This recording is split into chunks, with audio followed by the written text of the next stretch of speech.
Welcome to Norse Code, the #1 podcast for your Minnesota Vikings. I am your host and producer. My name is James Pagashnik. Thank you guys so much for listening. And on the other end of the tin cannon string, we have our analyst and co-host. You know him from numerous blogs and podcasts around the internet, most notably from theathletic.com. He is Mr. He's Mr. Useful Human. He is Arif Hassan. Arif, welcome to our special edition of the rehashing of every possible coaching take we can possibly have on a Minnesota Vikings podcast episode. Hooray! It's my favorite episode of the year. We may need a slightly less wordy title. I can't see why. I wonder if the people at the banner store will just do a BoJack Horseman style full length thing there instead of just doing an edit themselves, but I suppose we'll see. Welcome to this episode of Norse Code. Welcome back. We had decided to take the week off. Vikings fans, I don't know if anybody really was cheering during the Eagles and Saints playoff game. Some of you were on Team Meteor, which I can understand. I can totally appreciate and get.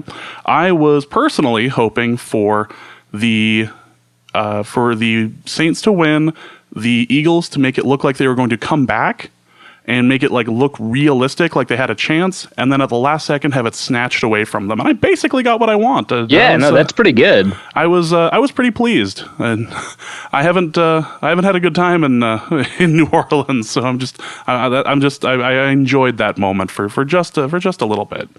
But yeah, so we have a lot of kind of minor Vikings news to talk about, some major stuff as well, involving coaching changes and assistance to the manager.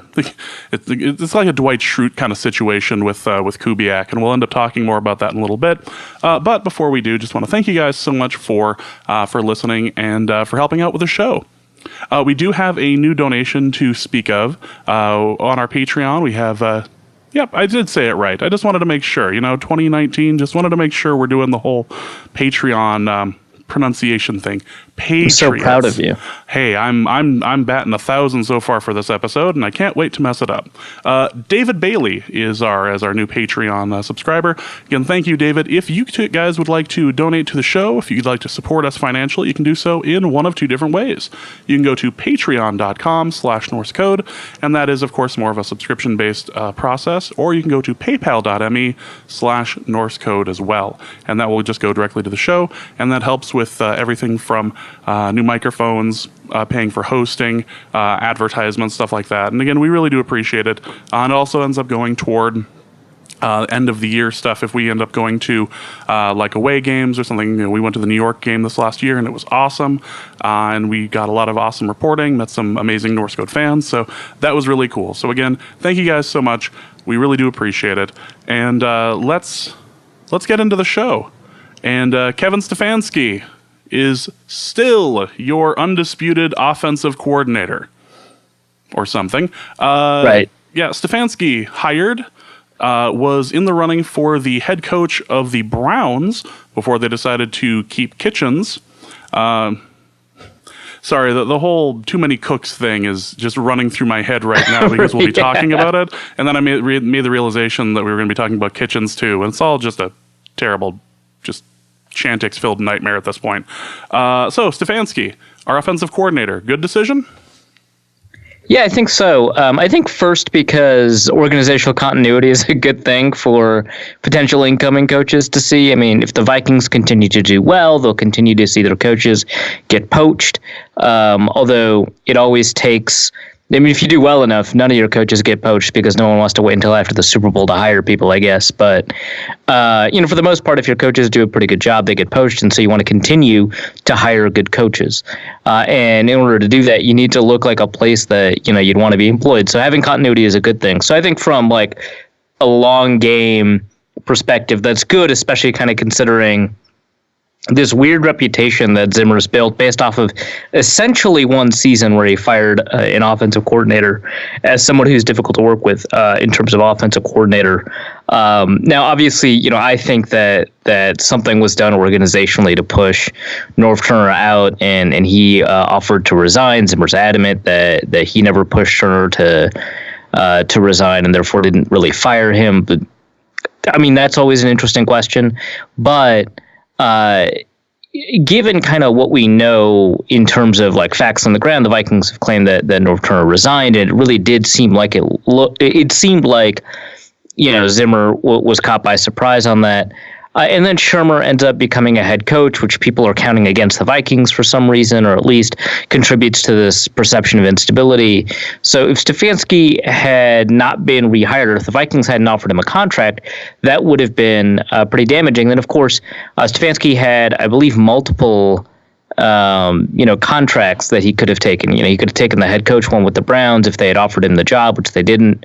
Or he could have potentially been an offensive coordinator at a couple of other places. With that, I mean, that seems to be the rumor. So having him come back to the Vikings, that's great, I think, organizationally. Now, in terms of what he offers as an offensive coordinator, I mean, we have not a great amount of information. We have a little bit more than before because we have those 3 games. We've talked about kind of what he's offered as an offensive coordinator in those 3 games already. Kind of a lot, seems to fit what Cousins does well. In 2 of the 3 games, there's really heavy play action usage, which was nice. The run game seemed to open up. We don't know kind of how much of that is like kind of random variance or whatever. But overall, I think it's a good decision. He's been groomed inside, the offense for so long, inside the Vikings for so long, that, he's kind of the guy where, if you don't want to hire an old retread, I mean, this is kind of the direction you go in. And if every offense is going to look like the McVay-Shanahan offense, as it seems to be, then you might as well get a guy who is not exactly that, just to have a unique offensive identity. So from a couple of perspectives, I think it's a good hire, and it's good to keep him on because he hasn't demonstrated any reason that you wouldn't offer him the offensive coordinating job. Yeah, and there definitely was a demand for Stefanski, and that is something that you'd at least like to see. One note about offensive coordinators and coaches that were hired this offseason is John DeFilippo did not end up getting anything in the way of a head coaching position. It really looked like, people were put off by whatever the hell happened this year with the Vikings. It was so weird, I think, like during the season to see these articles crop up that he's kind of the next new hot coaching candidate, when, fans were calling for him to be fired, and then he ended up actually getting fired, and there was definitely organizational movement towards that direction, and that the offense was in a crisis. It was just really bizarre to see those articles pop up, and then, of course, it doesn't happen. But, he's, the offense coordinator at Arizona. If he does well enough there, I'm sure it won't take very long for him to crop up in those coaching searches again. Yeah, I'm actually just happy that I don't have to go and pay on my bet to go eat at Ruby Tuesdays. Like that was my one thing that I was like, oh hey, I might actually be nervous about this. I think I saw something about him interviewing at like USC or some college situation. Like, oh, I don't remember if I specified whether or not this was going to have to be a pro coaching or a college coaching situation. Oh yeah, that's fair. You almost lawyered yourself out of it. I just want to be technically correct, which is the best kind of correct. So Stefanski's coming back, and it's not that there was a lack of enthusiasm over the hire, although if you do recall last year around this time, everyone was just licking their chops at the idea of John DeFilippo coming in and this being, this massive coup, this massive hire for the Vikings before it all kind of went to crap. But there's not a ton of like clamoring and like super excitement. It's more of just, okay, we're in on this, right? Like we are actually going for, as you said, the continuity. Yeah, and I think it's more than just continuity. I think that they offered him a contract because they did genuinely think that, he offered something to help improve the offense over last year and that he could kind of organize a Super Bowl caliber offense. Like, I don't think it's just for continuity's sake, although it's good in that context. But it is always interesting, right? Because, the most enthusiastic hires don't turn out to always be the best ones. And I think the lack of media hype for retaining Stefanski, it was like, really, honestly, what it was like a releasing of tension, right? Because there was going to be a lot of media hubbub if they hadn't been able to retain Stefanski, if he had left the Vikings, right, to go somewhere else, and then be like, oh my God, he is difficult to work with. You can't work with Mike Zimmer. This guy could have worked with him and chose not to have, the backs of one of the best defenses in the NFL supporting his offense. That now we've got a story, right? And instead, that didn't happen, and so it just kind of felt like a deflation in terms of kind of the media takes that you could have. But, it's weird because Stefanski had a couple of, potential places he could have gone. Plus, remember, Pat Shurmur wanted him to be the offensive coordinator in New York.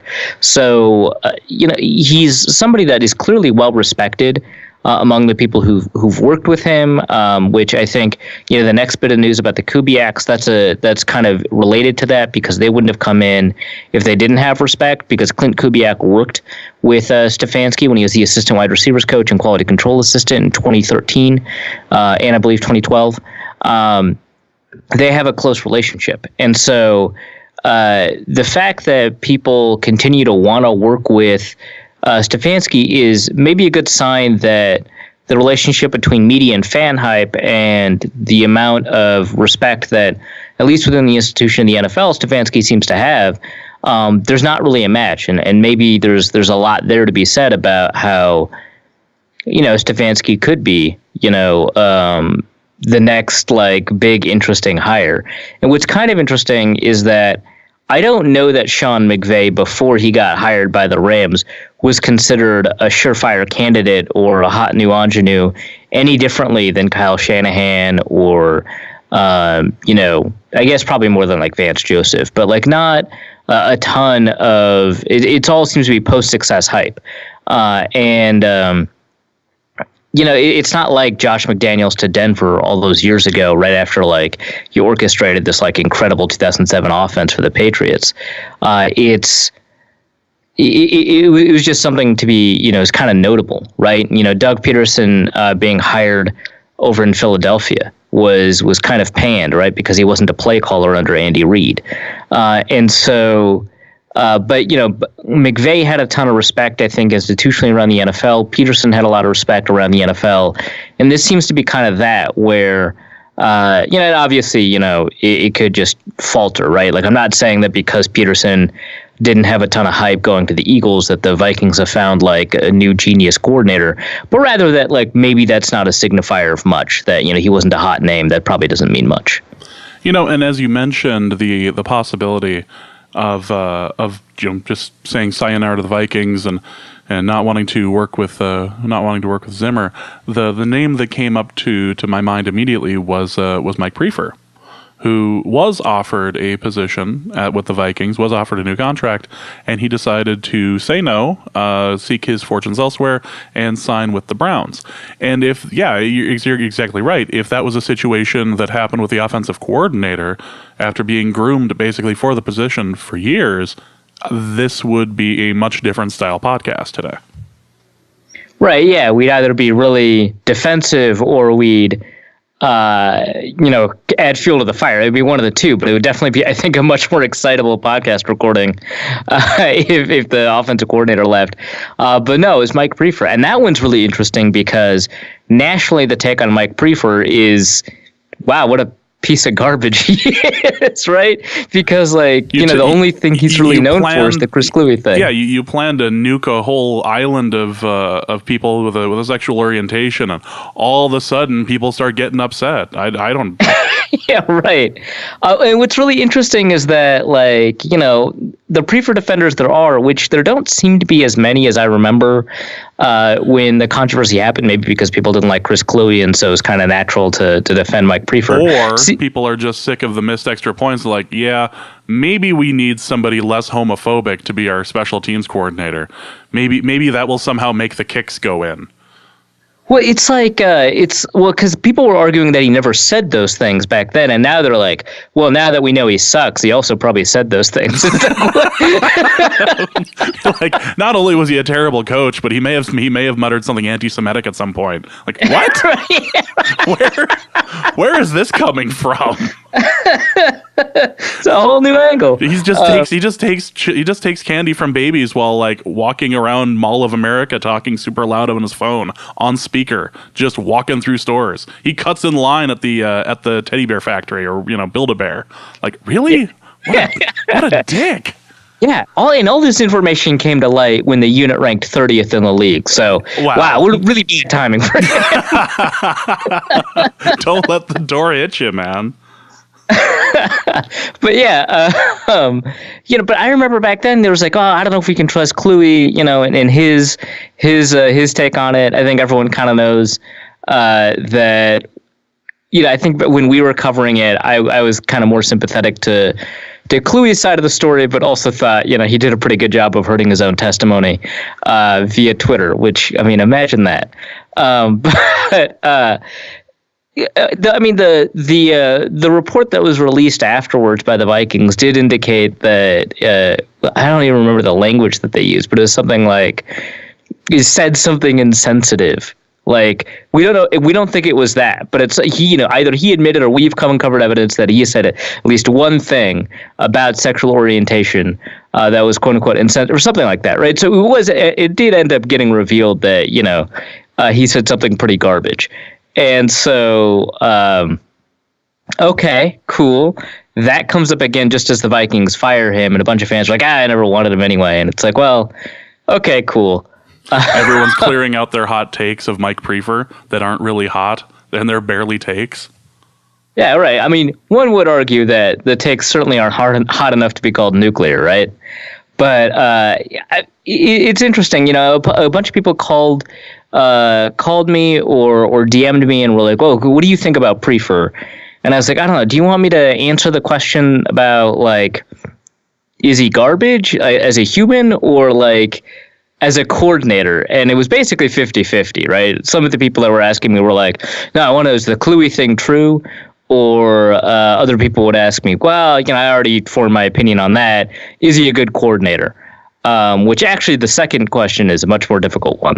But it's kind of interesting that the Vikings asked him back and he decided, nope. I'm curious kind of what the motivations for that are, but he clearly had some interest in going to Cleveland. He's from Cleveland, he was born there, and I think he was raised there, so he has some ties to Cleveland, so maybe that's kind of the only job he would have left for or something like that. LeBron James style. He just wants his face on the wall that bore the LeBron poster. It's fine. I don't know that a witness poster with Mike Priefer would go as well, but it's worth finding out. I think that may raise a whole another set of questions as to what exactly is being witnessed. Yeah, right, exactly. Not entirely sure what we're going to be referring to, but by God, you will be witnessing it. You're going to make fun of Kluey, you make fun of him for writing a Deadspin and the whole working friendship hatred of Drew McGarry, which get well soon. But yeah, it's like you go that route, whatever. Anyway, the whole point of all of this is that Priefer decided to leave, and now we have a gaping hole at special teams. And you have actually mentioned on Twitter the idea that this may somehow decide whether or not Marcus Sherrills stays with the team or ends up kind of deciding in free agency if he's going to end up being with the Vikings. Yeah, I mean, I'm just curious about it. I don't have any real insight. I just thought it was something worth bringing up because, obviously for him, his job is pretty much contingent upon punt returning. And so he's a special teams guy. And so he has, probably a closer relationship with Mike Priefer than he does Jerry Gray, which is not to say, of course, that he doesn't, have a good relationship with Jerry Gray, but that it's kind of more important for him to work with Priefer in terms of being able to work with the return units and be coached up as a returner. He probably spends a lot of time on those special teams units and away from the defensive back coaching.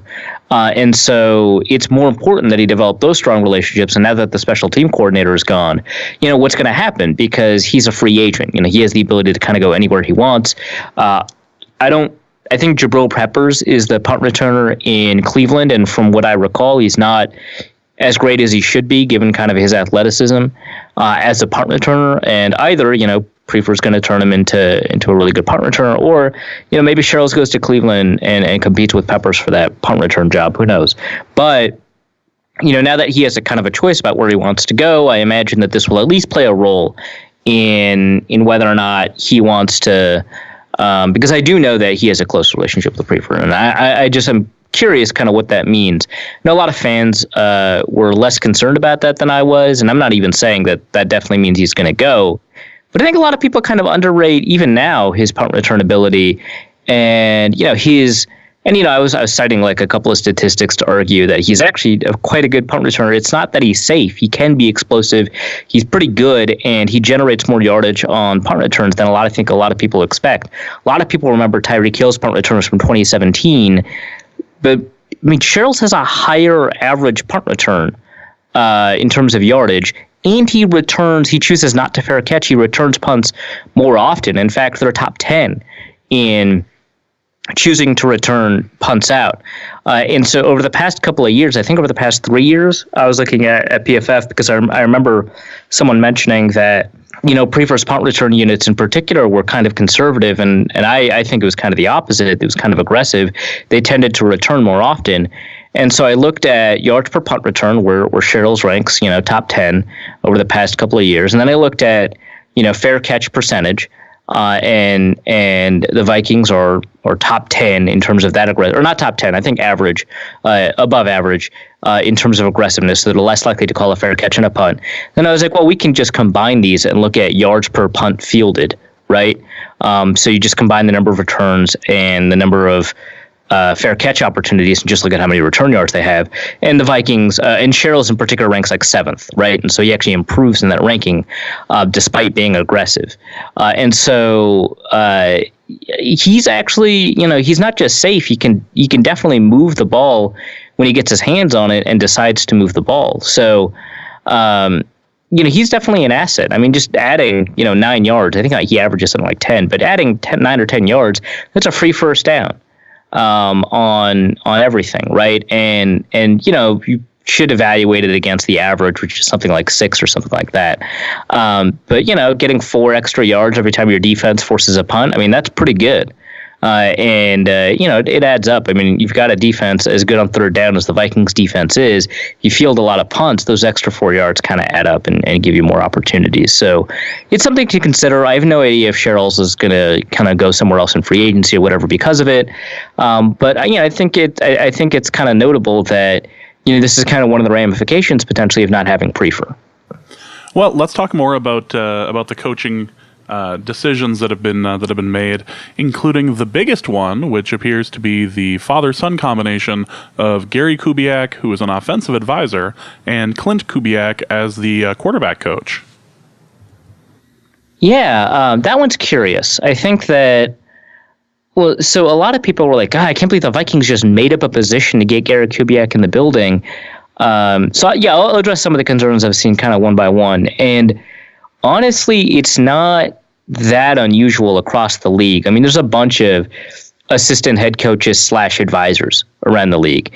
And in fact, one of the ones I mentioned on Twitter, Scott Linehan over in Dallas, is essentially thinking about transitioning into that role as a way to keep Chris Richard, their defensive coordinator, on staff. He was being considered for the Miami Dolphins job before it was given to he was a running backs coach. I forget his name. But yeah, the Chris Richard, who's done a really good job turning around that Dallas defense, has been considered for a while to be a potential head coaching candidate. And Linehan was talking about how he'd be willing to give up some of his responsibilities and kind of move what his responsibilities are, even if he keeps the same title or whatever, because he doesn't really care. The whole defensive staff is really weird about their title, so it kind of doesn't matter. That he would maybe potentially even move into an advisory role, right? And that Richard would get more responsibilities on game day, potentially even including calling plays, right? And so he'd be a de facto defensive coordinator, while Scott Linehan, who I believe is an assistant head coach and definitely like a defensive advisor, would do the same thing. And you've got a lot of assistant head coaches around the league. Some of them, like I think Dave Tube, are special teams coaches, right? But some of them, kind of work with a specific unit or just operate as advisors. I mean, there's a couple of assistant head coaches / offensive line coaches, right? And so I don't think it's that unusual. I don't think they really made up a role for him. They brought in Todd Downing as an overall offensive assistant, and while I think Kubiak's going to carry more weight in a room than Todd Downing was before he got transitioned as special or tight ends coach, I don't think it's that unusual. It was just kind of a way to bring, I think, kind of another innovative mind into the building, and in particular one that does wonders with the run game. The other thing there is that, some people brought up that it might potentially be a way, and this was definitely more of a national take than a local take. I don't think I saw a local writer or blogger bring this forward as their genuine take. Yeah, as an actual serious one, yeah. Yeah, but the idea that it will put pressure on Stefanski as an offensive coordinator, I saw one of the Pro Football Talk writers bring it up, and I saw a couple of guys that are beats for other teams bring it up because they first I think they buy into the perception that Zimmer creates instability at offensive coordinator. But second, that, hey, he did the same thing. He brought in Pat Shurmur, and that put pressure on Norv Turner. And then, they got rid of Norv Turner and put Pat Shurmur in. Interesting. They keep on, getting guys that, if they have to get rid of someone, you can just put them in there, right? And it's like, well, duh. Obviously, you staff your staff with kind of the most ideal candidates possible. And if your tight ends coach is qualified enough to be an offensive coordinator, you've got a really good tight ends coach. That's really weird that you wouldn't want that. But B, it kind of ignores Zimmer's history of just hiring former head coaches. He does that a lot. Shurmur and Turner are pretty good examples. Kubiak's obviously another really good example. But, it's the Vikings have always had. Tony Sperano's another good example. The Vikings have always had. Norv Turner. Right. The Vikings have always had former head coaches in positions under Zimmer because he likes to have, that advisory capacity around him, people who've kind of been in the seat he's in. Maybe that creates kind of a bias where you don't bring in, as many young guys as you would want.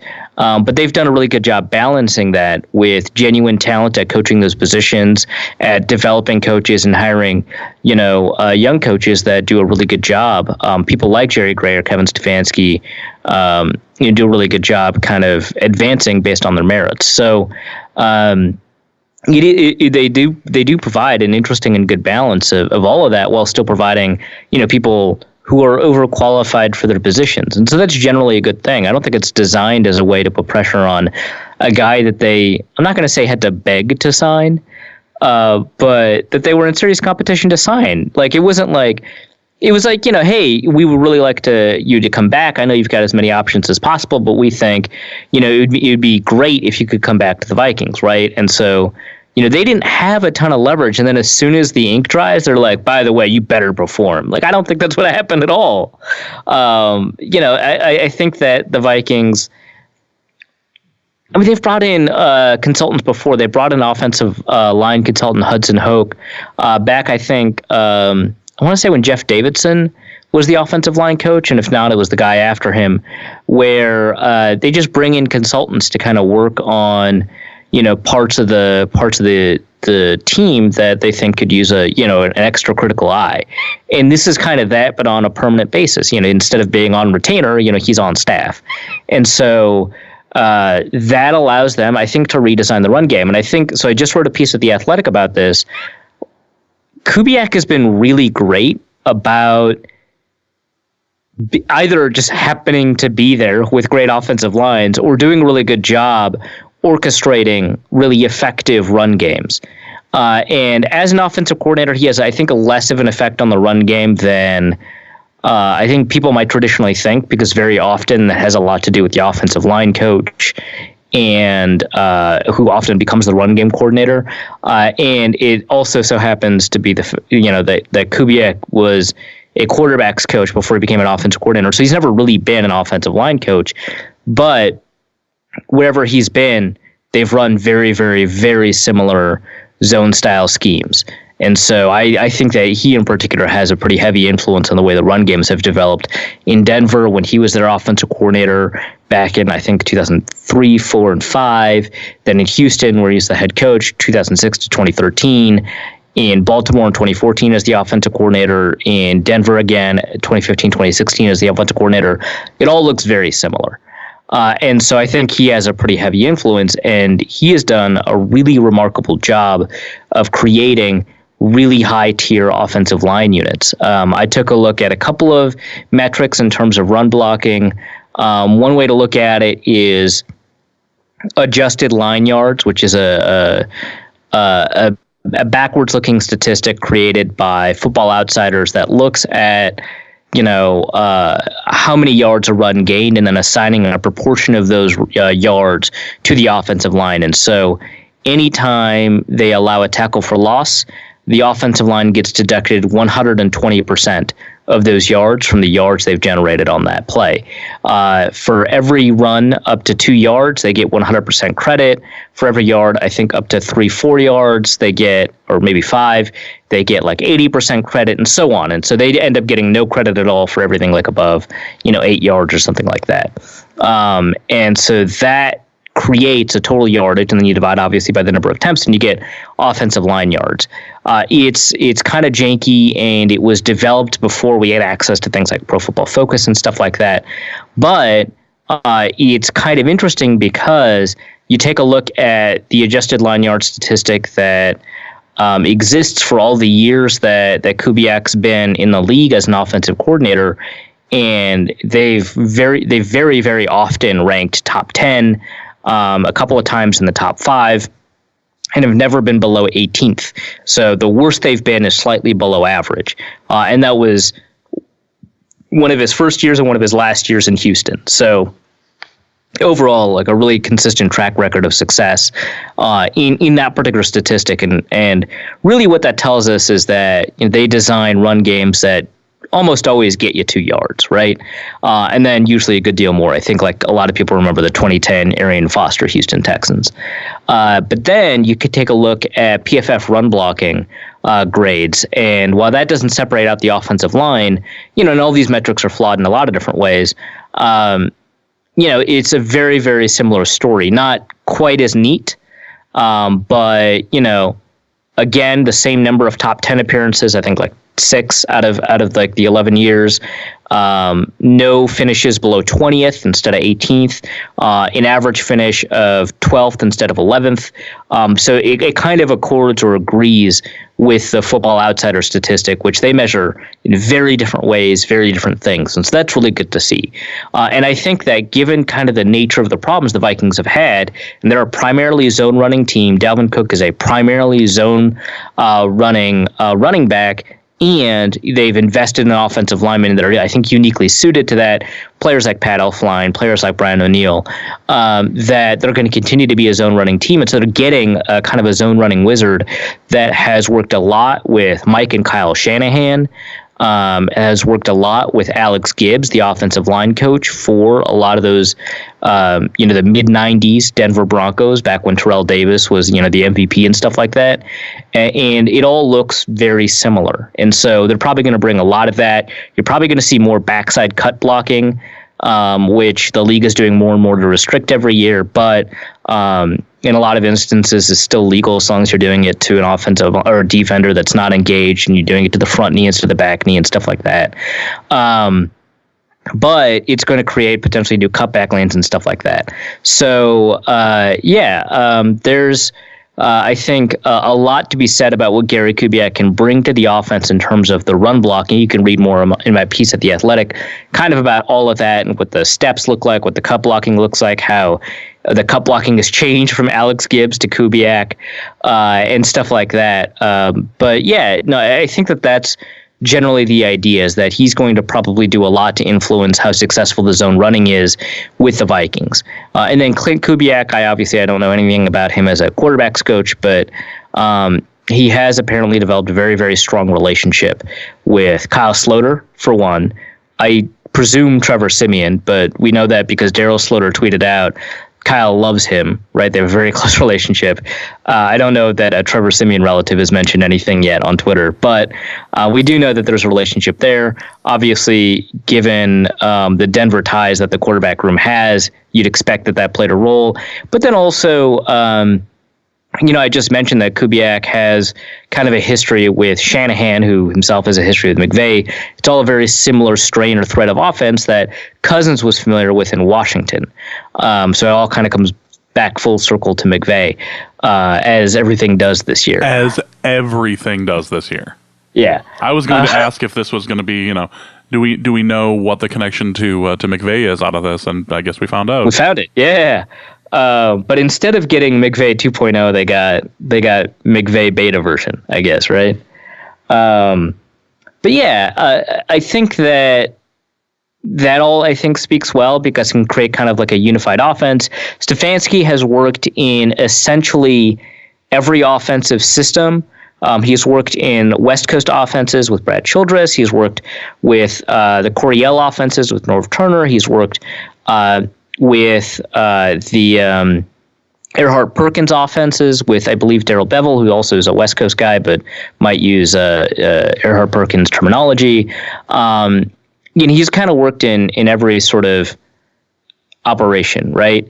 And so that, I think, gives us really interesting insight in kind of what direction the offense might be headed in when your quarterback's coach comes from a very staunch West Coast background. It's kind of one of the, well, I guess now that McVay has taken the freaking league by storm, but it was kind of one of the things that, there's a lot less offensive diversity in the NFL because offenses were getting homogenous, people were stealing from each other, and there's not really a true West Coast, there's not really a true Coryell, not really a true Earhart Perkins. And now, the past couple of years, the league has seen kind of resurgence in West Coast coaches, people like Andy Reid and Doug Peterson, people like, obviously, like McVay. Now we've got Matt LaFleur over in Packerland. We've got, obviously, the Seahawks have been running West Coast for a while. So yeah, it's kind of interesting that that's all kind of coming back, but it's the system that Cousins is familiar with, and it's the system that, I'm not going to say in its purest form comes through the Shanahan tree or anything like that, but tends to stick very strongly to West Coast roots through the Shanahan tree, and Kubiak was a kind of a big proponent of that. From a passing perspective, Kubiak's offenses were very intermediate heavy. If you took a look at like a distribution chart of all the different, offensive coordinator, offensive pass distributions, you would see probably a very heavy concentration of intermediate passes versus the rest of the league for Kubiak West Coast offenses. So the average depth of target tended to be fairly average compared to the rest of the NFL, but that can come in a couple of different ways. Chip Kelly's average depth of target with Nick Foles was also average, but there were not very many intermediate throws. There's a bunch of deep throws and a bunch of short throws. Here, they tend to be in the bottom half of deep throw percentage, and that is whether or not you had Case Keenum, somebody he worked with, or Peyton Manning, or Brock Osweiler, or Matt Schaub. It was relatively below average to among the league bottom in terms of deep throw passing, but also just not that many short passes. So I think we're going to see in offense, it's not going to see a lot of what we saw with John DeFilippo, where Diggs was taking a bunch of screen passes. I think we're going to see an offense that's going to be really heavily reliant on the intermediate game, where I think Diggs and Thielen really thrive. So that's probably good. But it's going to be Stefanski, I think, doing a lot more in terms of the passing game. So I think we're going to see a more unique take on the offense from a passing perspective than the running perspective, where I think Stefanski can really brand himself. So that's kind of what I'm seeing from that setup for the offensive room. Well, let's talk about the offensive line for just a moment, because the Vikings are looking for an offensive line coach, and it looks like there are potential options, or there are names that are floating around at the moment. Yeah, so there's a couple of names that have caught, I think, Vikings fans' eyes. The first one is the presumed one, who I think by the time a lot of people listen to this, maybe the Vikings will have made a decision, and this is the most likely scenario. Rick Dennison, who has worked with Kubiak in the past. He's worked with Kubiak in Houston, and worked with him in Denver before they fired him in Denver, and most recently was the offensive line coach for the Jets. The problem is that it's very difficult to separate what fans thought of Rick Dennison from what his potential performance is going to be in the specific capacity he's serving with the Vikings. So a lot of people, especially in the Denver Broncos fandom, are happy to see him go. And in fact, one of the rumors is that the reason Gary Kubiak did not take an offensive coordinating position with the Broncos, so in 2017, 2018, he wasn't the offensive coordinator. He was in a personnel, so not an offensive advising position, but like a personnel position with the Denver Broncos, where he, I think, oversaw hiring of the offensive assistants, but he may have also played a significant role in their draft. So I guess personnel from two perspectives. But one of the things was, he stopped being an offensive coordinator apparently for his health. So apparently he was reconsidering that for the 2019 season. And one of the clashes they had with the Denver Broncos was that he wanted to bring Rick Dennison in. And I don't know if Kubiak was going to be the offensive coordinator, or if he's going to serve kind of a similar advisory role as he does with the Vikings, and Dennison was going to be the offensive coordinator, what was going to happen there. But Broncos fans were really happy that Dennison wasn't coming in. And so that's kind of an interesting potential red flag, right? Oh God, he's coming in and coaching for the Vikings, and fans of his last couple of teams, that includes the Jets, are pretty happy to see him go. What's kind of going on here? And the thing is, he's been an offensive coordinator, and he's done a pretty poor job. The last 3 years, he's been an offensive coordinator. Actually, when he was with Houston, his offensive coordinating was fine in terms of points produced. But his final 2 years there, in his final years with the Broncos, so he goes from Houston to Denver, I think. And so his 3 years, or two of his final 3 years of the Broncos weren't great. His final year with Houston wasn't great. And so fans just kind of want to see him go. But he wouldn't be in an offensive coordinating position with the Vikings. He'd be the offensive line coach. The problem is we don't have a very strong history or recent history of him being an offensive line coach. You've got what he did with the New York Jets, which 32nd in offensive line yards, the statistic I mentioned earlier, and like 28th in like run blocking grade with the New York Jets. So hopefully Kubiak's going to balance that out. And like 15th, which is pretty good, in pass blocking efficiency. Pretty good Vikings expectations adjusted, right? Like otherwise it's obviously it's average. So yeah, I mean, that's not great, but like you want to build up a couple of seasons before you can kind of get an understanding of how good an offensive line coach might be, or any positional coach might be. And you don't have that, because the last time he's an offensive line coach was in 2009, and his statistics there, again, with the Denver Broncos, actually pretty good as an offensive line coach. And then you have to go all the way back to like 2005. And so then you have to go to things like sacks and tackle for loss, and that's tough because quarterbacks control a lot in terms of sacks, but Justice Mosqueda did a thing where he looked at kind of the career sacks and tackles for loss produced by offensive line coaches. That's over at OptimumScouting.com. I'll send a link to it. But over the course of his career, among all the potential available offensive line coaches, Dennison ranks 10th. And so historically, even if that history has to basically start at 2005, historically, he's actually done a really good job at crafting or coaching offensive lines that prevent sacks and tackles for loss. So, I think it's kind of more open-ended there. I think we just don't have that much information, but I wouldn't be concerned about his relationship with fans, because a lot of that comes from apparently just frustrating offensive coordinating and not, his ability to coach offensive linemen. So that's, I think, the presumed guy there. As of the recording of this podcast, they don't have one. Two other names have popped up, though. The first is Dave DeGuglielmo, the offensive line coach former offensive line coach for the Indianapolis Colts. The story there is that he was one of the assistants hired by Josh McDaniels when McDaniels accepted the Colts job before he backed out, and Frank Reich had the opportunity to retain some of the staff or let some of that staff go and bring in his own guys, and he ended up going with a mix, but one of the guys he retained was DeGuglielmo. Whew, that's going to be fun.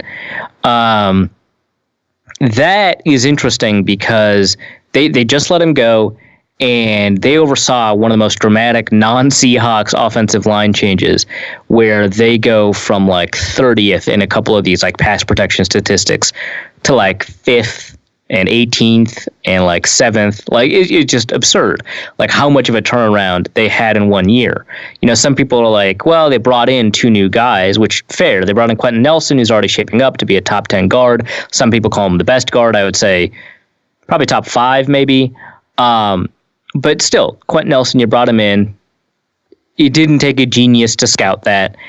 You bring in, I want to say Braden Smith or something like that. He does well enough. But it's also worth looking at the players that were on previous iterations of the Colts offensive line.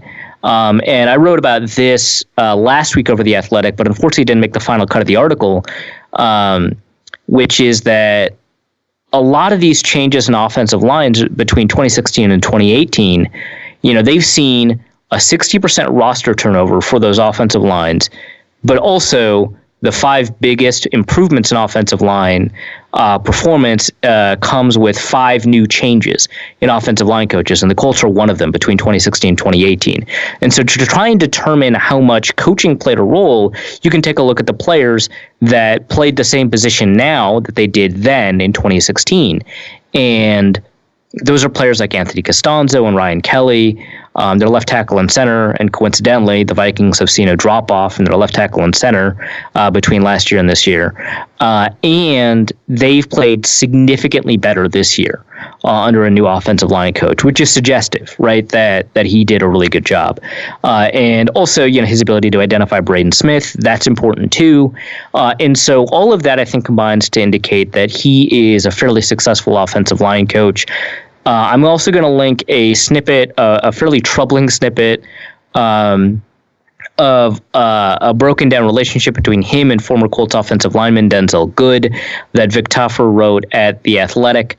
And that is alarming because what had happened there is that Denzel Good's brother was murdered, and he took a week off to deal with it, help arrange the funeral and stuff like that, and kind of deal with it emotionally for himself. And DiGuglielmo did not like that and kind of, I guess, berated him for it and said that, you know, a real man or something like that would fight through it. Fuck that. I hate that. Stow it somewhere else, man. You know, that is alarming to me, and that bothers me a lot. Ended up unsurprisingly souring the relationship between him and Good, who ended up on another roster by the end of the year, asked for his release and was granted it on December 1st. So that is a problem, and it's definitely worth bringing up.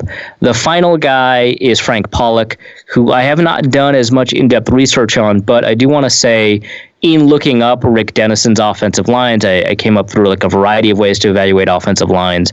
And one of the guys that consistently came out well was Frank Pollock, who was let go by the Cincinnati Bengals. In the Bengals' defense, of which there's not many, the offensive line for the Bengals was garbage this year. And so, you know, you'd be like, why would you want to bring him in? Historically, he's done a really stellar, remarkable job with offensive line coaching, at least by the numbers, right?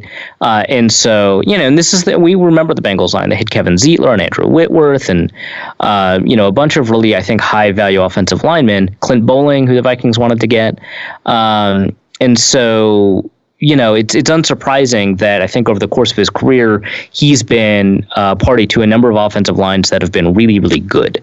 And so, you know, he's a guy that's also available. Obviously, as a former Bengals guy, you know, maybe he has a relationship with Mike Zimmer.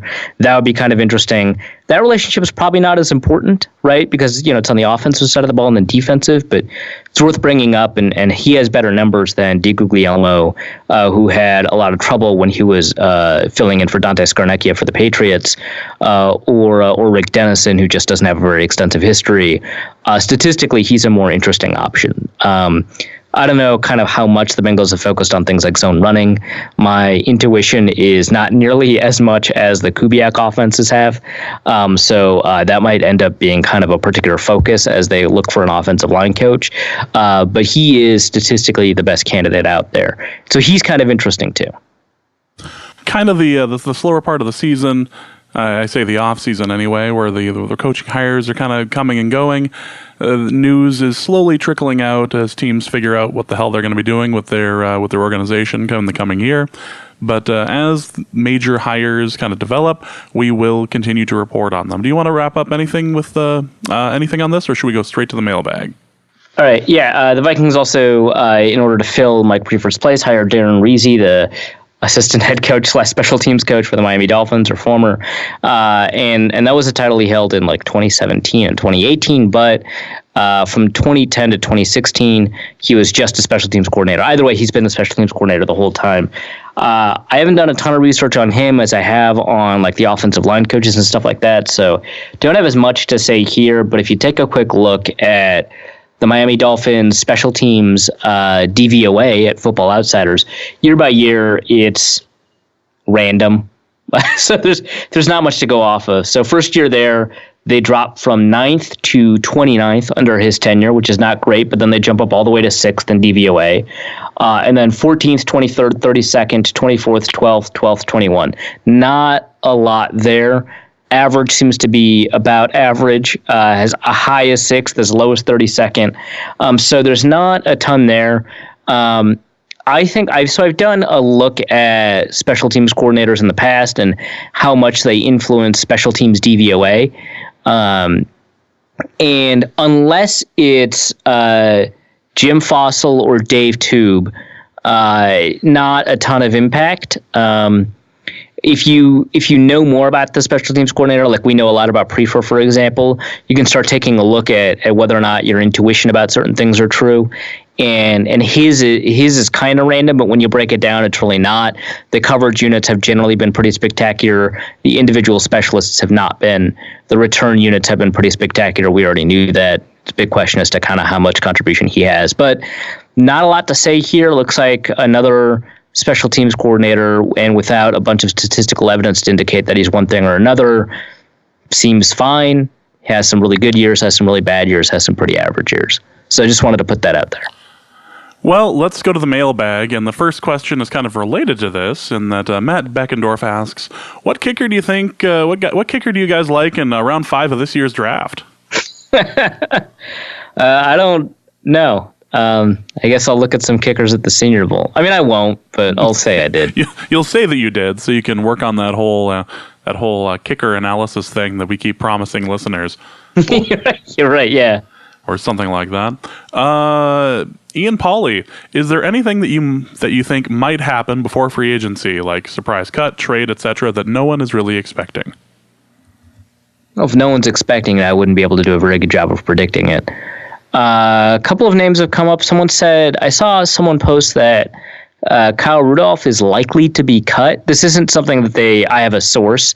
It's just, he cost $7 million and he doesn't incur any dead space if you cut him. I don't think that's the case. I mean, the Vikings will basically have one tight end. I mean, if you're really into Tyler Conklin, they'll have two. But I don't think that. I mean, they're thin at tight end. I don't think they'll cut someone. I know a lot of people were thinking, me included, thought that Kyle Rudolph was a restructure candidate. But then, actually, I was looking at it, $7 million. Given his receiving production, it's slight overpay. It's not that bad, honestly, relative to a bunch of the tight end contracts that exist now. So it's probably not something you'd even restructure, much less cut. So I guess he's the most likely candidate because you get to save money. But I don't see it coming. But I guess that makes it the surprise, right? Because I don't see it, and I've been really bad about surprises. I remember Luke Inman a couple of years ago was like, I think Alex Boone is the surprise cut, and I basically just called him an idiot on air.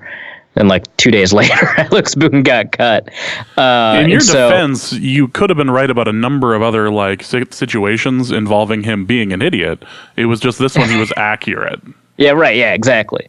But yeah, I don't see it. It's difficult, right? Because like, be a really interesting surprise. Xavier Rhodes, he's been underperforming. He's been injured a lot. He costs a lot. It turns out he has a lot guaranteed. So that would be really difficult. Sendejo would not be a surprise. It's essentially a team option. They can just cut him if they want. But that's, something to look at. Yeah, expect restructures for Everson Griffin. He, I guess, is a surprise cut candidate. I would think that the Vikings would restructure him because they value that depth along the defensive line.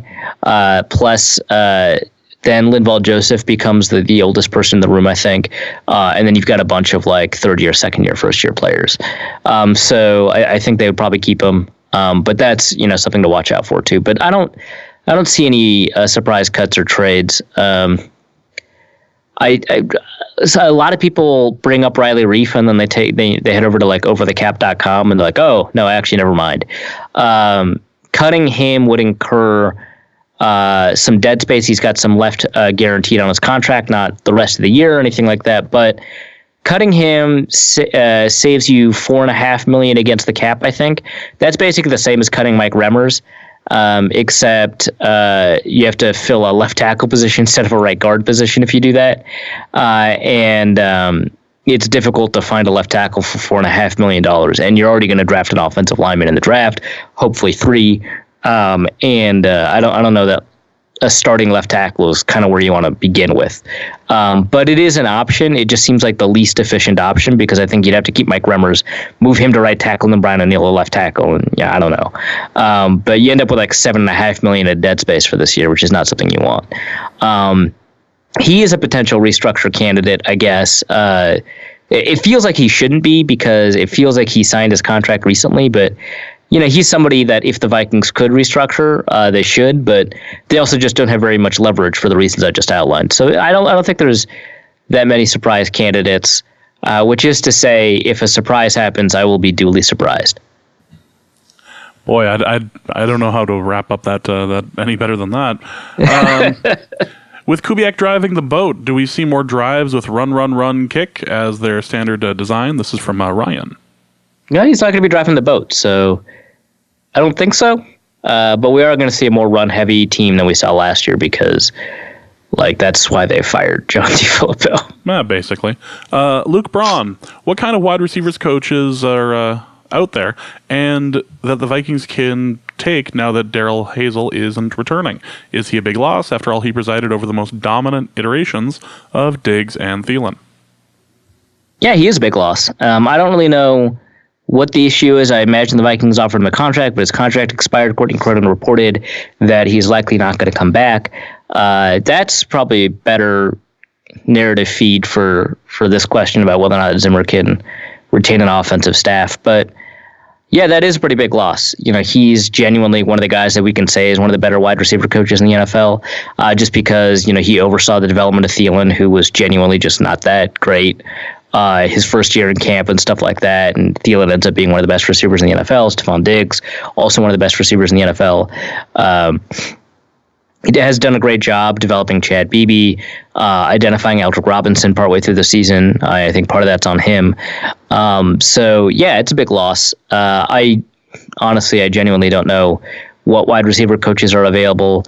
If the Packers have retained their wide receivers coach, if they haven't, get that guy. That guy is amazing. But yeah, I haven't done a ton of research into wide receivers coaches because I've been doing a lot in this offensive line stuff, and the news about Daryl Hazel, which I think occurred in the evening, honestly, kind of took me by surprise. So yeah, I don't have a ton there. You don't have some Rolodex of potential wide receiver coaches? Yeah, I guess not. Is the Pittsburgh guy available? That guy's pretty good too. Probably not. Probably not. Maybe he comes as a package deal with Antonio Brown. Yeah. The Only Rice asks, do you see Murray back next season, or will Boone and or Rock step up and another late rounder undrafted free agent compete for the second and third? I thought I saw something about Murray saying he was not wanting to be a backup next year. Yeah. He said that he was looking to compete for a starting job, and I don't think he'll get that here. I don't think the Vikings will be able to offer him a competitive contract. I don't think they'll have the cap space for that, nor will I think he appreciate what is essentially limited opportunity given kind of the ascension of Rock, Thomas, and Michael Boone in contention with Devin Cook kind of being handed the lead role. So I don't think he'll come back. I don't think the opportunity is there for him to get carries, nor is the opportunity there for him to get money, which sucks because he did a really good job this year. He really did. All right, let's go to Corey Rug, who asks, what deal would you try to make happen if we had to trade one of the following players? Thielen, Diggs, Hunter, or Cook? Would it make the team as a whole better? What could you get for Thielen? Because Thielen's 30, right? So that cuts into it a little bit. But, if you draft in the top 15 picks and you pick a receiver, you're probably not going to get someone of Thielen's caliber. Like, you hope that you land Odell Beckham, right? Or DeAndre Hopkins. But more often than not, you'll get AJ Jenkins, whatever. Or Michael Jenkins, right? First round pick, decent starter for his career. So you probably get a first, but I don't know if I want to say, because he's 30, if you have to restrict it to a top 15 first, or if it's outside the top 15, a first and a third or something. I don't know. But you get a first round pick and then probably some change. I'd say that's not worth it, but receiver's probably the area you want to go if you want to say that there's an opportunity to improve the team, because you still end up with a top tier receiver. You end up using a second round pick on a receiver and net kind of the difference there, right? So if you trade Stephon Diggs for, the Brandon Cooks deal is probably a pretty good model for Stephon Diggs, and that was a late first, wasn't it? Well, he was on a rookie contract too, so he's even more valuable than Diggs is now. But yeah, a first and then some. You'd probably, you pick a receiver in the second to complement Thielen, hope you hit on that, and then you use that first to get a guard, use the other first to get a defensive tackle, use the second to get Diggs, Diggs' replacement. That kind of might make the team better, but you'd have to hit on those two picks, the guard and the receiver, and that's tough. So I would say, no, I don't think there's a player that you could trade for that. Plus, obviously there's the cap space problems, which we didn't even consider there, because you still end up having to account for a good chunk of that cap. And that's one of the positions where you could say, hey, you've got some room to wiggle around with because you still have a top 10 receiver on your team. So probably not, but interesting thought. All right, next question is from Logan, who asks, have you heard anything about the NFL or NFLPA wanting to change the drug use policy in light of the legalization of recreational or medicinal marijuana? In December of 2017, or was it January 2017, in a winter month, which could occur at either the beginning or the end of the year in 2017, it was January, February, there was discussion about this. But it wouldn't come up until the next CBA, I think, with regard specifically to marijuana's properties to help treat pain. So that is something that you just need to hammer on this. You can reduce punishments and stuff like that, but the way it's structured right now, you need to do it in the CBA, and it sounds like that's something the NFLPA wouldn't want to bring up. The NFL has even indicated, kind of in a very, very soft way, that they might be open to the idea that there's research available on this topic, and that they would potentially be willing to work with the NFLPA to push for that research. I don't know what that means. The state of research on the medicinal uses for marijuana is really restricted by the fact that it's a class 1 scheduled drug, and there's a bunch of people who know way more about drug policy and its impact on medical marijuana research than me, and I've seen a bunch of interesting stuff and I've not retained it, but I imagine that there's a lot of significant hurdles that would make it difficult for them to jointly push for that. Maybe there have been some recent changes in that, but it would be really tough. Either way, you have to wait until I think the next CBA negotiations. Yeah. And nothing like that just slides through mid-negotiation. Something along the lines of this would end up having to be a major item in a potential bargaining agreement, and that's not something you can just slip in. Right, and they would probably have to make a pretty significant concession on something like the percentage of revenue allocated towards player salaries or something like that, or a change in the disciplinary policy, all of which the NFLPA wants, and you have to balance them against each other. Yeah, pretty much. Or be like, all right, you guys can have your legal pot, but no one can sue the league for anything involving the PTSD or any of the head injuries, okay? Oh, wow. Yeah, that might be the kind of concession it would be. Yeah. That would be tough. Like, ooh, that one's rough. Kenneth Allen asks, which NFC North teams gained the most or lost the most in the coaching shuffles? Should we be worried about the renaissance from the Green Bay La Rageurs? How big of a loss is Fangio to the Bears? And you may skip the Lions because who cares? All right, I will skip the Lions. Did they? I mean, they didn't Jim do Bob anything, Cooter. right? Oh yeah, the JBC. Yeah, the notorious JBC is now being the offensive coordinator somewhere else. Yeah, let's skip the Lions because I didn't really think about what the replacement there is. But I think LaFleur to the Packers is more a question of like addition by subtraction. Mike McCarthy, I think, was probably holding back that offense in a pretty significant way.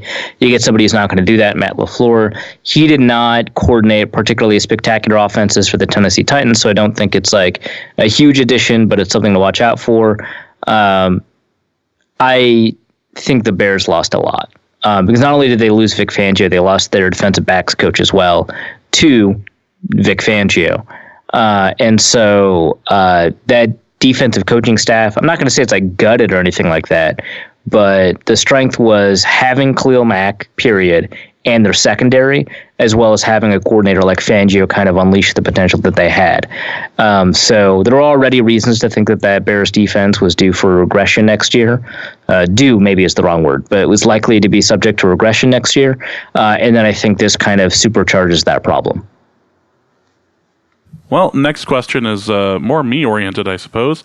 If James was a double agent for another team like Arif is, which team would it be? God damn it. You were released. I saw your release.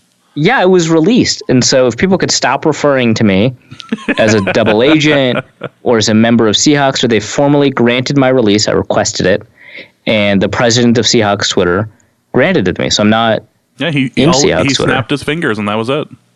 Yeah. Good for Cable Thanos. Boy, if I was a double agent for another team, it'd have to be AFC. You know, I joke because the first Super Bowl I ever watched that I remember watching, like I remember watching the 4 years of Buffalo losing, and that one that really that really stood out to me. The whole Buffalo thing. So maybe it ended up being a Buffalo thing. Although I have a soft spot in my heart for the Jets just because they managed to beat the Patriots once a year and maintain their garbage fire status throughout the year. So it's really like the Jeff Fisher Rams, like getting up for 2 games a year to go up against the Seahawks. It's just like, oh yeah, you put all your energy into those 2 games, like. And it works like once or even maybe twice a year. Just congrats. Dolphins, Patriots too. Like for some reason, the Dolphins have the Patriots number in Miami. Like there is no escape for them. It's honestly hilarious. Every year I pencil that one in, so I have to watch it. Let's go Brian Jellerson. Did the Wilfs and Spielman forget that the most important part of the Kubiak combo pack they ordered is retired and does nationwide commercials? Okay, first of all, the Super Bowl that they won was with decrepit Peyton Manning. Second, Matt Schaub had like Pro Bowl years with Kubiak. How is that possible? It's Matt Schaub. Like, the guy was destined to be a backup quarterback for the Falcons forever, found a job in Houston, and turned it into like a couple of legitimately Pro Bowl years before he decided pick sixes were the wave. Like, he did a really remarkable job. So no, that's not fair at all. The Kubiak offense with Peyton Manning was also the offense that like gave Brock Osweiler the ability to land a $72 million contract. There's some good stuff there. I would say Peyton Manning is not solely responsible for Kubiak's like decade-long career. You sure? It is a silly argument. Speaking of silly arguments, with Hazel leaving, does that mean Cousins will become the new wide receiver coach? He's clearly qualified. No, over here. I don't have 10 seconds. It's the critical coaching you need. That's Well, who hasn't been there? Josh Swedlin asks, do you think Jake Gyllenhaal will make a convincing Mysterio in Spider-Man Far From Home? The trailer looked pretty good. I think he's an underrated actor, honestly. Like, he's been in, like, some crap films, but I mean, he was, like, pretty good in Nightcrawler and stuff. Like, he's a good actor. Nightcrawler is the one that really stood out to me anyway, yeah. Let's just hit a couple of these. Zen Cupid, why didn't Enter the Spider-Verse use Ben Bailey / Scarlet Spider? Well, because there's a sequel, man. Like, plus I think that it was really good for them to generate the contrast, because they got really extreme contrasts among the universes that they brought in, and you couldn't have too many kind of similarly minded, I think, heroes for that troop to work out. I think they did a really good job with the choices they made. Let's go with Bill Botke. Actually, no, let's do one more from Zen Cupid, who asks, with the Kubiak crew joining to assist Stefanski with the offense, is it possible the Vikings are creating another too many cooks in the kitchen scenario, a la Norv when Sperano and Shermer were brought in? Too many cooks. I don't think the issue with that offense was having too many cooks. I think it was having Norv Turner. So, I mean, because he was an issue like before then. Having Norv Turner is the worst one-act play that you can possibly see off Broadway. Right.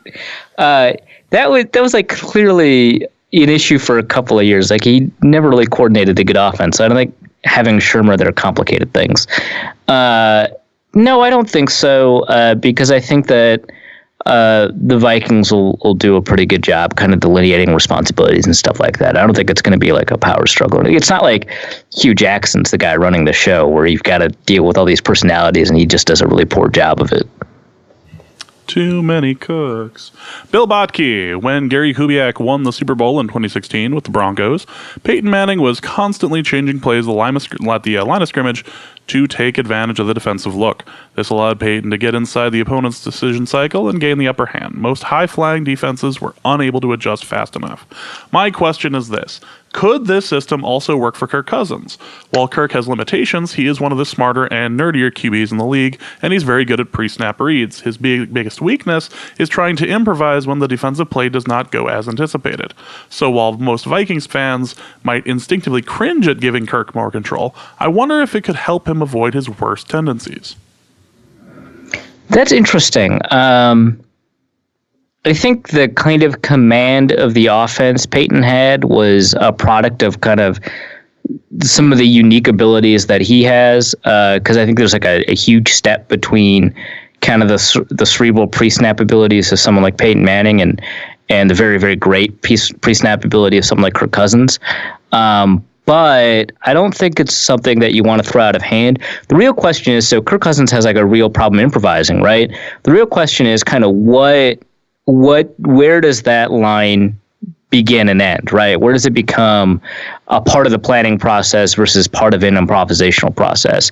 And I think it's something worth considering, but also something that you should probably scrap pretty quickly if it begins to go wrong, because I think that the kind of improvisational ability that it takes to do what Peyton Manning does is more on the side of kind of the creativity that you need to recall a series of like 200 plays and find the right one against that defense, versus knowing what your play is, taking a look at that defense and saying, you know, I got to look to this side of the field or this side of the field, or checking to the one other play you had called in the huddle and killing to that play. It's a far smaller menu.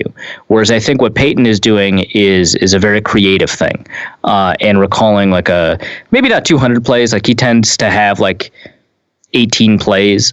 But it's definitely a much more creative process for him than I think we tend to give it credit for. So it looks a lot more like the planning stuff we're used to with Cousins, versus I think the type of, we tend to associate creativity with like your scrambling quarterbacks, like your Russell Wilsons and Johnny Manziels, or Baker Mayfields or stuff like that. So I think that this is more creative, but it just happens to be a creativity of a type you see with an athletically limited quarterback. So I would say that's worth considering, because it's in that gray zone of like, this might actually fit his strengths in a very weird way and allow him to avoid some of the weaknesses when the defense just has the right play called versus the play that you have dialed up, because it could match. But it's also something that I suspect maybe wouldn't work out because I think it's closer to the creative recall associated with some of the more improvisational quarterbacks in the league.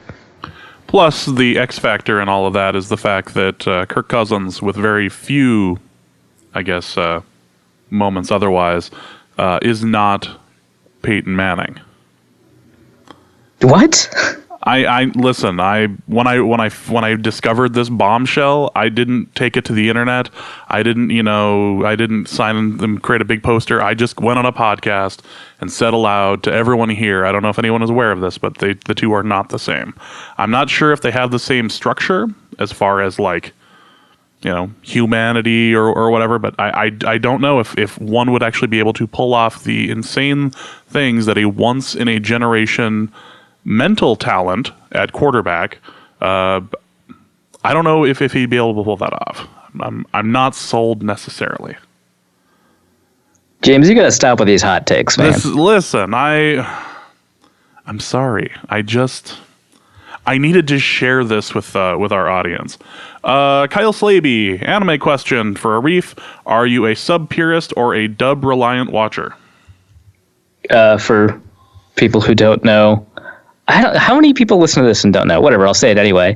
Dubs are when they dub over the audio with an English track with English voice actors, usually from like the same small pool of American voice actors, whereas subs means subtitled, so you read it. I tend to prefer subtitles, but that's mostly because the dubbing stuff is very hasty and not very great, and they don't have a great timeline to do it. It's a really crunched time because they get the episode like a couple days before they air, and they have to rewrite some stuff, and it tends to be pretty bad. But there are some genuinely amazing dubs out there. Cowboy Bebop is the quintessential example, but Fullmetal Alchemist has a great dub, and I hear the My Hero Academia dub is pretty good. So I don't like hate people who watch dubs, but it's just not how I experience it generally. I wanted to actually use this question to talk about two shows that are not anime at all because I don't watch anime. What are you talking about? I'm going to use this platform. I'm going to use this question about the specific genre to talk about the exact opposite. Excuse me for a moment, Kyle. Yeah, he should expect this. I watched two shows the other night. One I was kind of interested in because the premise was like dystopian-y, and I'm into that. I just love dystopias, and they're usually not great, but whatever. Some really good ones come up. But this one in the passage is essentially scientists have accidentally engineered vampires. Whoops. That process leads to one girl who has the ability to like fight vampires uniquely or something. I don't know. Was that cool. The new show on Fox? Yeah, The Passage. Okay, just making sure that I've seen the commercial 1,000 times. And like, 3 million times. Yeah. Likely. I was interested in the premise. Fox was obviously pumping a ton of marketing money into it. So I figured that they invested in writers for the adaptation, pretty high-quality writers, pretty high-quality acting, and so on. And it turns out, no. There's at least one good actor, and I'm not going to fault the child actor. She's probably above average for a child actor. She's no like Stranger Things quality child actor, but better than average. It seems like. But the one good actor is, I think, Zach Morris from Saved by the Bell. But as an adult and like I guess a special forces agent or whatever. Anyway, he's good. Everybody else sucks a lot. The writing is terrible. And I think it's like one of those things where like, so I hear the books are pretty good. I haven't read them. But I suspect one of the problems is they just translated the dialogue 1-to-1 from the book to the show. And like that very often doesn't work. What works on a page doesn't usually work on screen. And very often it can look clunky or not work out. Plus they've got like this voiceover that explains everything. And then they just like do it. And it just would have been way better without the voiceover. Like, why is this here? Like, I already know there's no point to any of this. And so it was distracting and bad and whatever. So my hopes are dashed. So instead I watched that first episode, and then I watched Future Man on Hulu. That show is amazing. Holy crap. It sounds like Josh Hutcherson, the guy who played PETA from the Hunger Games. I didn't expect a ton. But like Awkwafina shows up like 10 minutes in, and she's hilarious. And she only appears for like 5 seconds, but it was like, oh, this is a good sign for the show. But the show is amazing. It's the premise, which is important but not important, because like it's the writing that really sells it, and just really great comedy. Josh Hutcherson plays this janitor turned and also video game enthusiast who gets recruited from the future to fight and prevent like this catastrophe. It's like a fairly basic sci-fi time travel plot or whatever. But what's great is that it's very genre aware. They'll like openly reference other movies and similar genres and stuff like that. And the writing is just phenomenal. The characterization's pretty good. The over-the-top characters fit, I think, really well. They do a very good job of explaining the universe. And what's great is that they have all these throwaway moments that are individually really hilarious, and then they'll come back to them an episode or two later and add like weight and substantiveness and an element of the plot, and it adds to the storyline. Just really great stuff. I strongly recommend. It's a Hulu original, so if you don't have Hulu, I'm sorry, because like if you had to choose between Netflix and Hulu, you're probably choosing Netflix. Fair. But if you do have Hulu or have an ability to watch this show, I really strongly recommend it. I'm like 3 episodes in, and I died laughing the other day. I couldn't breathe from laughing so much. It's so good. So since you mentioned both dying laughing and Zach Morris, I wanted to bring up a... Fair, okay. I wanted to bring up a YouTube show for our listeners who are starving for anything entertaining or whatever. The show is called Zach Morris is Trash. Have you heard of this? Oh, yes. Zach Morris is Trash is a fantastic 3 to 5 minute recap of episodes of Saved by the Bell, in which they point out every episode how Zach Morris is in fact trash. Not just trash, but like the villain of the show. It's really so is. Good. And the episode titles are some of the best, like the time Zach Morris sucker punched Slater over a girl he just met, or the time Zach Morris arranged his friend's murder for a used dirt bike. Yeah. Really great. But the same people who do this are the same people, I believe it's like Funny or Die, are the same people who do a very special episode, where they take very special episodes, like the ones that tackle the serious topics, from like TGIF lineups on ABC in the 90s, and they go full throat on them. And there's episodes from the 80s and 90s, so you'll find the episode of, I think it was Different Strokes, where the bicycle seller was trying to give the kids wine and everything, or you'll find a couple of Golden Girls episodes which are hilarious, which includes the line, "She runs this town like a marathon." Like and it's talking about the oldest member of the Golden Girls cast, whose name I can't seem to remember, or I'm choosing to not remember on the show so I can have some form of street cred. But those two shows are done by the voiceover is done by the same person, and holy crap, they are so hilarious. And there's a Mr. Belvedere episode there that I must recommend that I cannot go any more in depth on, but I promise it is hilarious. Don from Ohio asks, are there any linebackers available in the first round for the Vikings to draft to replace Anthony Barr? I've only seen 2 linebackers consistently mocked to the first round, and neither of them seem to be Anthony Barr quality. Then again, Anthony Barr was an edge rusher coming out of the draft, and I didn't take a look at the edge rushers, but I would venture to say that I probably would not convert like Nick Bosa to the linebacker position. So you'd have to look for like a 250-pound edge rusher who's incredibly athletic, who has the ability to kind of have the hip fluidity to turn and move in coverage before you'd want to be able to convert him into something like an off-ball linebacker like Anthony Barr is. And my understanding is that you're probably not getting that in the first round this year. So, but Pro Football Focus just mocked 7 defensive tackles in their most recent mock draft in the first round. And Dane Brugler, my colleague at The Athletic, mocked, I think, 5 or 6. So if you're going to replace one of your free agents with a linebacker or with a draft pick, probably the defensive tackle. Probably more of a question for me. If you could go back in time and be at any wrestling pay-per-view or supercard prior to pay-per-view, which one would it be and why? I forget if it was on pay-per-view, but the Chi-Town Rumble and I think 89 with the Flair Steamboat thing would probably be my choice on that. Why you're doing pre-pay-per-view, I think Don just wants a hug. Also, can my Patreon donation go toward blocking Eric from listening to Norse Code podcasts? Yeah, we'll look into that technology. We'll probably use it on Kyle Siegel first. Yeah. Aw, poor Kyle. He doesn't even write into the show very much anymore, but he's still... You ever have those friends where you feel like you should thank them for all the good times you've had making fun of them or like poking fun at them? That's kind of Kyle in this particular incident, in this instance. So that is going to be it for this episode. Again, we will be kind of... I say back and forth here, but not as active as we were during the regular season. We will be doing shows a little less often, but we still will be providing you with excellent multimedia content moving forward. Sorry, I keep looking over my shoulder at my lemon tree to make sure it's still safe. So, Arif, what do you have to plug?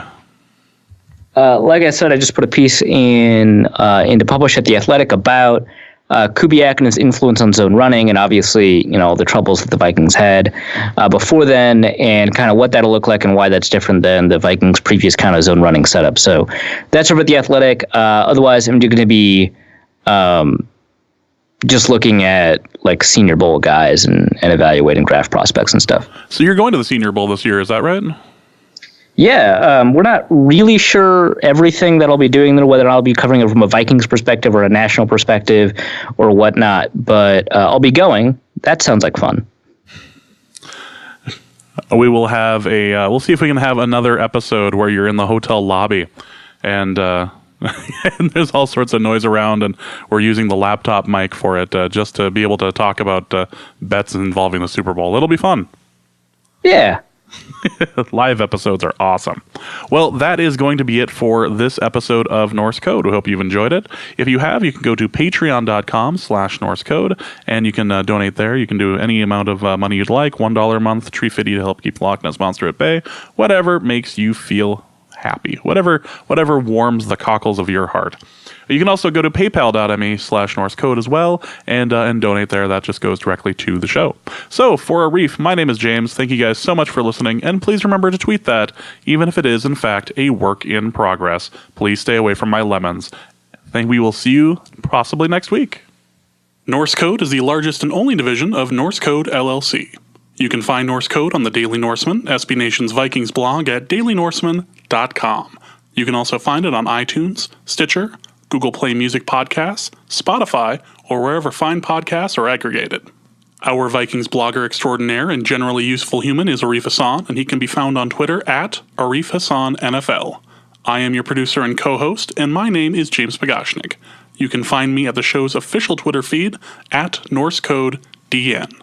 If you'd like to donate a few bucks to the show, you can make your one-time donation at paypal.me/NorseCode, or a recurring monthly contribution can be made by visiting patreon.com/NorseCode. Any questions or comments that won't fit in a tweet can also be sent to norsecodepodcast@gmail.com. On behalf of the Norse Code staff, we thank you so much for listening. Our formula is this. We go out, we hit people in the mouth.